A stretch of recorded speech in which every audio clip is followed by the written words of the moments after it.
Hello everybody. I haven't made a video in a while and I figured I'd make one showing my new setup for my Hobie Pro Angler 14 2015 and also my new trailer.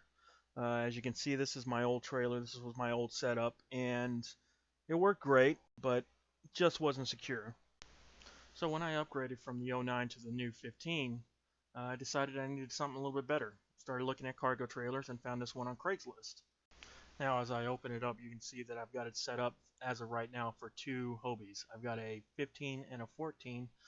Have an extra Hobie just in case I want to take my father or somebody else out kayak fishing with me. But once I got it, I started doing some mods. As first one was hooked up some bungee cords up top so I can have my paddles stored out of the way.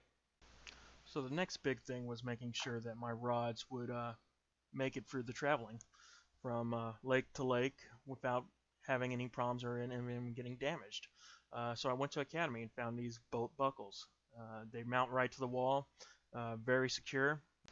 Now each set is made to hold 8 rods, but I only use 4 on each set. Keeps everything a little bit neater. You don't have to worry about anything getting tangled up while you're driving and bumping around.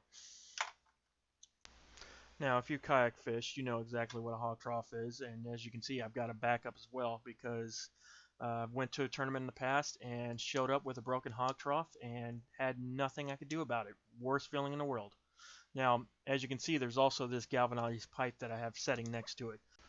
Now, on tournament days, this pipe is my best friend when I'm fishing the stump-filled lakes of Texas. If I bend my Mirage drive, I can use this pipe to bend it right back into place within a minute.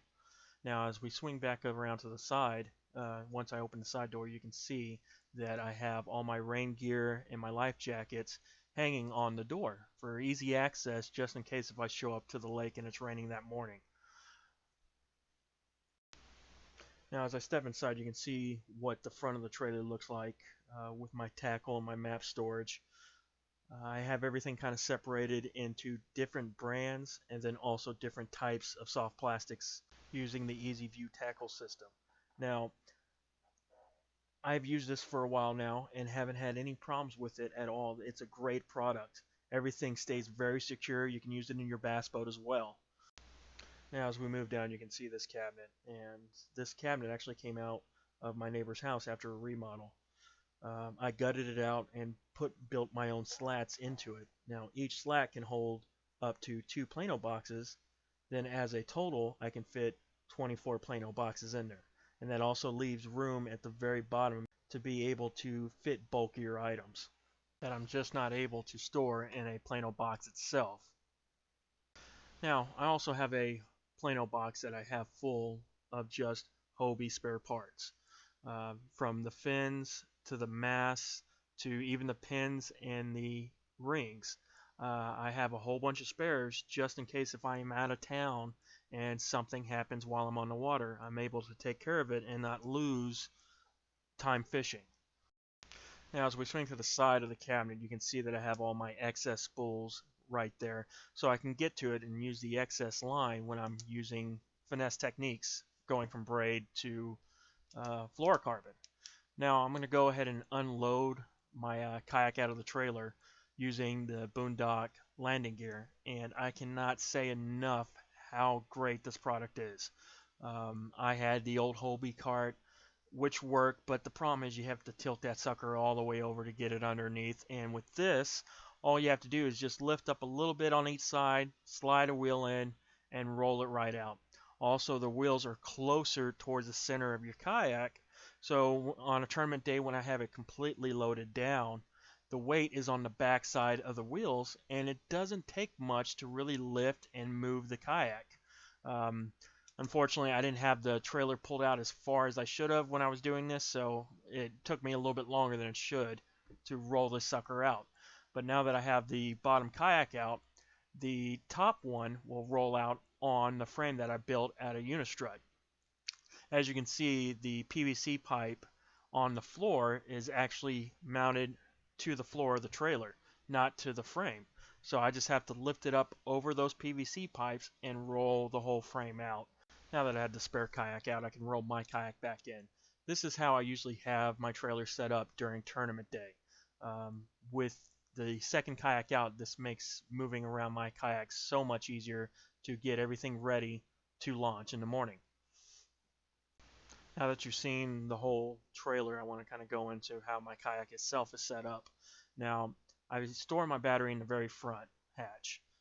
I have some cables that I bought from Home Depot that are battery tender quick disconnects, as you can see me hooking up right now. The battery has two sets. One is just for lights, and the other one is for my depth finder and my power pole. Now, I had my lights done, which they're supernova lights, which are an amazing product. I had them installed by ACK. If you guys haven't heard of them, they are a Texas-based company out of Austin. They have multiple stores now. They do great work. You can get your hands on anything you need for your kayak there. Um, Now, towards the back, you can see that I had a 360 light that I made that is also wired in by those quick disconnects that it just showed you. I also did lights on the inside of the kayak. It makes things a lot easier when you're fishing early mornings or nights to be able to see what you're doing. Now, I'm a Humminbird guy and decided I wanted to try out the Hummingbird's Onyx 10 with the side imaging. Great unit, um, very clean pictures. Definitely helps out when you're fishing those deeper waters. Now you can also see the custom built rocket launcher that I made. I don't take credit for it. I saw videos on YouTube on how to make it. Made it a little bit differently to fit my needs to carry more rods during tournament day. Just in case, the pattern that I put the fish on has completely changed and I need my gear with me. But this is basically my setup for how I've got everything running these days. Um, Hope you guys like it. If you guys got any questions or want some more pictures of some of the ways I've set things up, just let me know and I'll take care of it for you. I'm sure that some of y'all are thinking this is over the top, and yeah, it probably is, but at the end of the day, it's led me to days like this, and you know what? I've enjoyed every minute of it. I hope you guys have a safe, fun time on the water, and keep those lines tight.